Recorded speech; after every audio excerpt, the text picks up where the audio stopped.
Shalom, shalom, bien-aimés.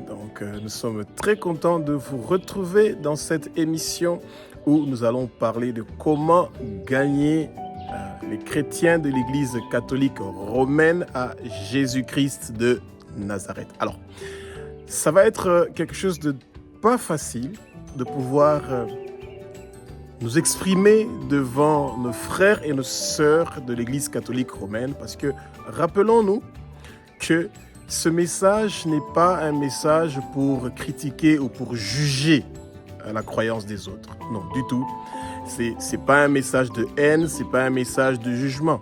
C'est juste un message d'amour. Parce que nous voulons que nos frères et nos sœurs, nos mamans et nos papas qui sont dans l'Église catholique romaine, de pouvoir venir adorer et servir le Jésus-Christ de Nazareth de la Bible. Alors, que le Saint-Esprit prenne le contrôle de ma bouche et de tout ce que je veux dire. Que ce que je veux dire pendant cette émission, que ça soit inspiré par le Saint-Esprit et que ça soit pas inspiré par moi. Parce que c'est pas nous qui avons le pouvoir de convaincre les autres de venir vers Jésus-Christ, de recevoir le salut, de recevoir la parole de Jésus, et c'est pas à nous de le faire. C'est le Saint-Esprit qui fait ce travail-là à notre place. Donc, c'est pour ça que nous demandons au Saint-Esprit de prendre le contrôle. Et nous sommes en train de lier tout esprit impur ou malsain qui aimerait bien empêcher qui que ce soit qui entend ce message de recevoir cette parole, de recevoir la parole de Jésus et de pouvoir accepter Jésus comme son Seigneur, son Sauveur et pourquoi pas le maître de sa vie. Parce que la meilleure décision que vous pouvez prendre dans votre vie, c'est celui d'accepter Jésus dans votre vie, bien-aimé. C'est quelque chose de très important. Alors, le Saint-Esprit peut vous toucher. Le Saint-Esprit peut toucher votre famille. Le Saint-Esprit peut toucher les gens qui sont tout autour de vous, de adorer le Jésus de la Bible. C'est ça qui est très important, bien-aimés.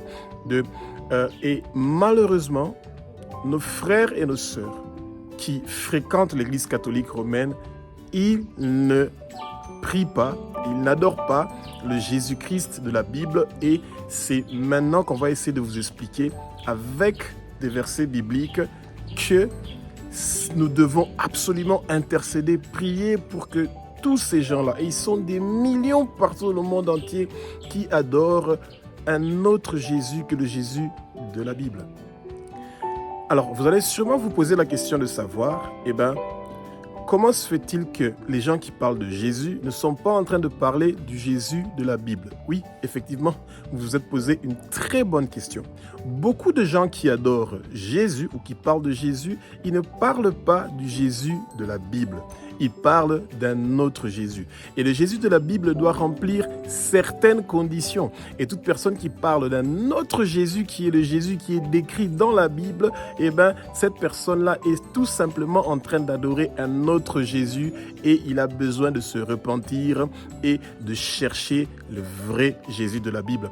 Et bien aimé, si vous voulez bien comprendre le Jésus de la Bible, vous avez l'évangile de Matthieu, de Marc, de Luc et de Jean que vous devez bien lire et relire, et ça va beaucoup vous aider à comprendre beaucoup de choses, que beaucoup d'autres doctrines sont en train de parler d'un autre Jésus qui n'est pas le Jésus qui se trouve dans la Bible. Et dans l'Église catholique romaine, il parle de l'hostie, donc le petit pain rond que vous voyez, qu'ils mettent dans la tabernacle, c'est ça qu'ils appellent Jésus. Et ils se mettent à genoux devant l'hostie et ils sont en train de s'agenouiller devant cette hostie-là. Ils sont en train de se courber, ils font allégeance à cette hostie-là, et ils disent que toute la divinité de Jésus se trouve dans cette hostie-là que vous voyez, donc le petit hostie que vous voyez, c'est là que se trouve toute la divinité de Jésus, selon l'Église catholique romaine. Et ça, c'est pas ce que la Bible nous dit. Et surtout, ne cherchez pas à avoir des discussions avec les gens de l'Église catholique romaine. Du tout, vous n'allez pas vous en sortir. La seule personne qui peut les convaincre de pouvoir venir vers le camp de Jésus de Nazareth, qui reçoivent le salut, qui reçoivent le réveil, eh ben, c'est seulement le Saint-Esprit qui peut s'occuper de ça.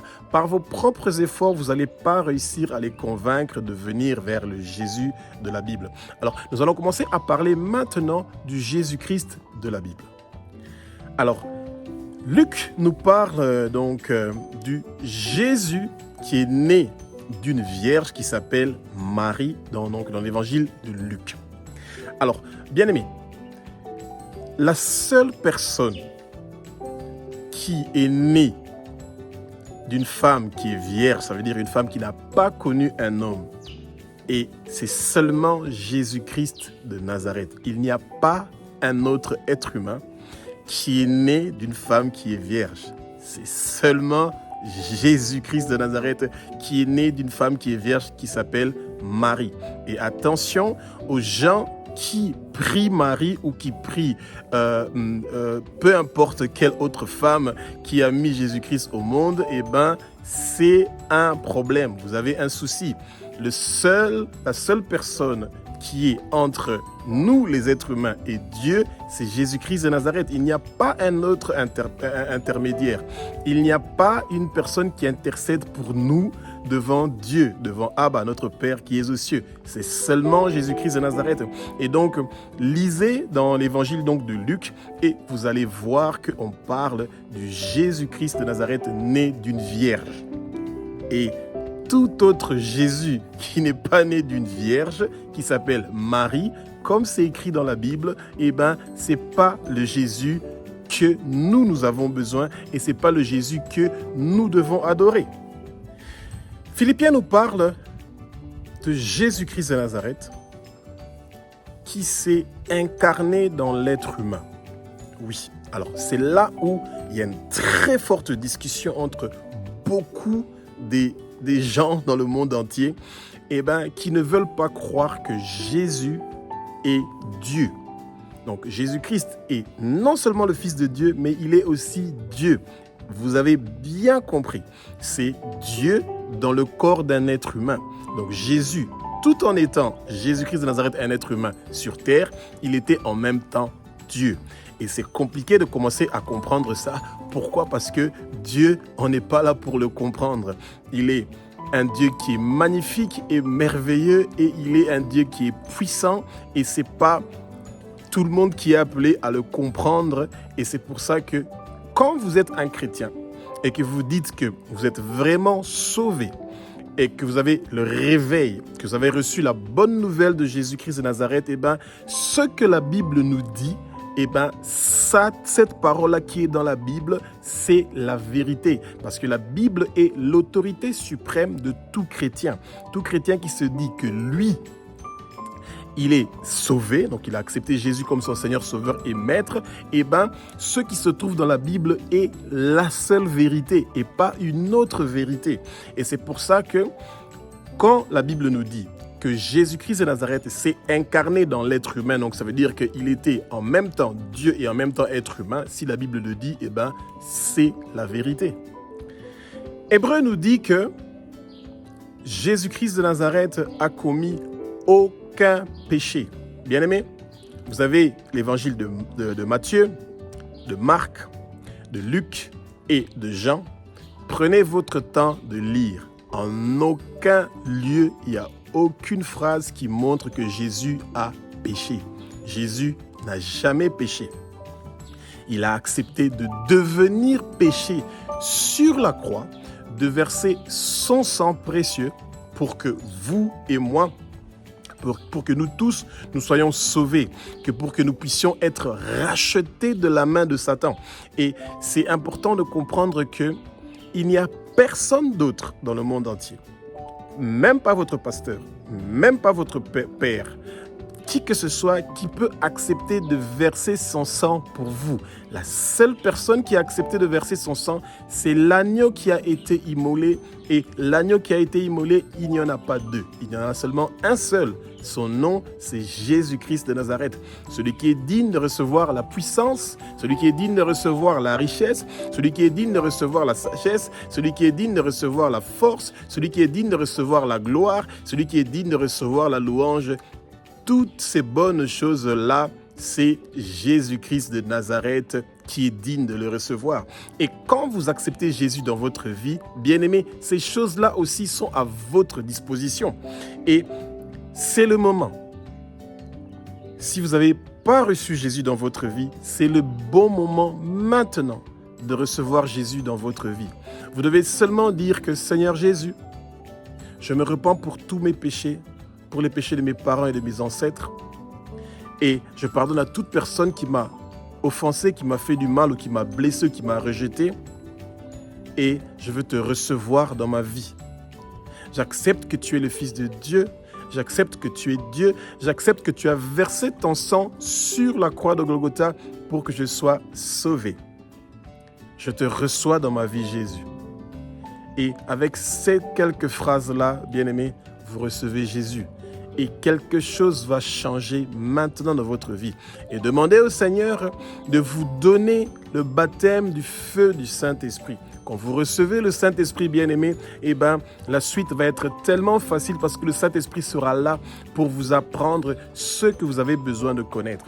Et toute chose qui ne vous encourage pas, toute personne qui ne vous encourage pas à lire la Bible tous les jours, à prier tous les jours, ces messages-là ou ces idées-là ne viennent pas de Dieu, notre Père qui est aux cieux.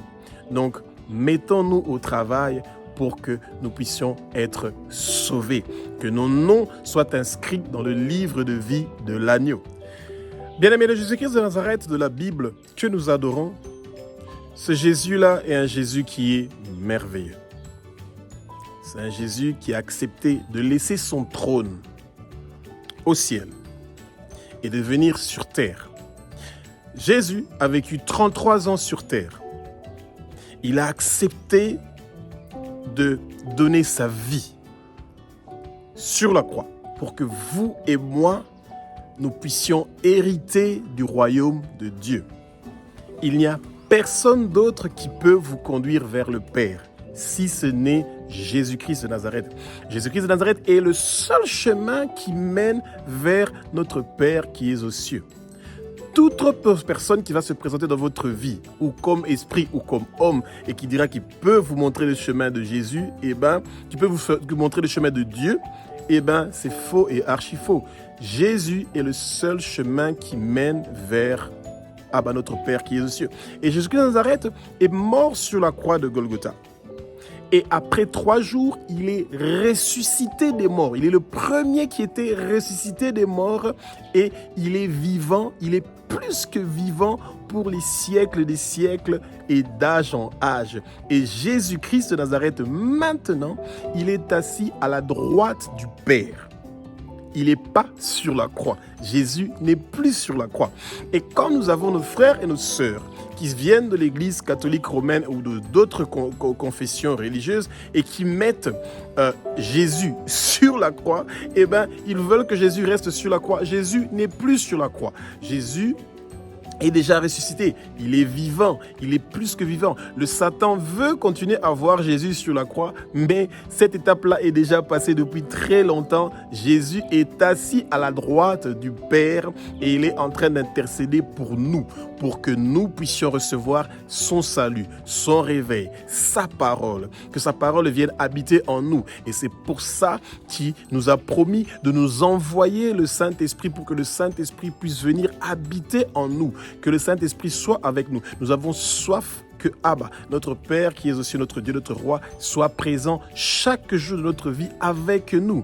Et c'est par la puissance du Saint-Esprit que nous allons grandir spirituellement et que nous allons comprendre que nous devons amener d'autres gens qui ont besoin de Jésus, de les amener vers le royaume de Jésus-Christ de Nazareth. Et Jésus-Christ de Nazareth donc n'est pas mort, il est vivant, il est assis à la droite du Père. Il n'est pas dans la tabernacle, il n'est pas dans l'hostie, non, il est à la droite du Père. Et c'est pour ça que quand vous avez l'hostie, quand vous dit que c'est Jésus, c'est faux, parce que Jésus est assis à la droite du Père. Alors, bien-aimés, l'hostie que nos frères et nos sœurs et le peuple catholique s'inclinent devant cette hostie-là, ils font un culte à cette hostie-là, ils adorent cette hostie-là, ils se mettent à genoux devant cette hostie-là, et bien toutes ces choses qu'ils sont en train de faire, c'est des choses qui ne sont pas bien.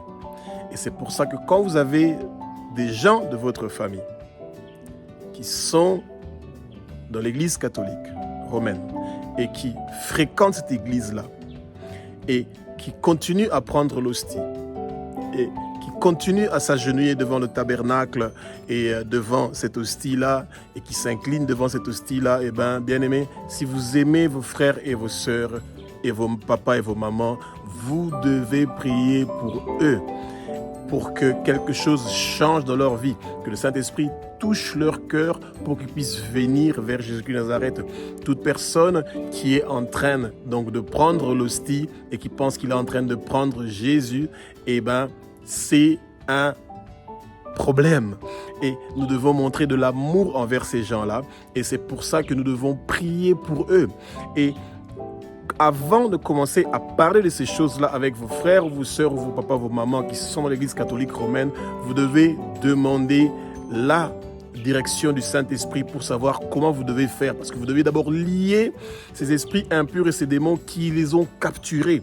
Ils ont un écran qui les empêche de pouvoir recevoir l'évangile de Jésus. Et vous devez d'abord lier et briser cet écran-là. Faire tomber, demander au Seigneur de faire tomber ces écailles-là qui les empêchent de recevoir la parole de Jésus-Christ de Nazareth et qui puissent donner leur vie à Jésus. Et donc, courage, peuple de Dieu, nous ne devons pas baisser les bras, nous devons nous battre pour que le Seigneur puisse sauver tous ces millions de gens qui sont des pratiquants de l'Église catholique romaine.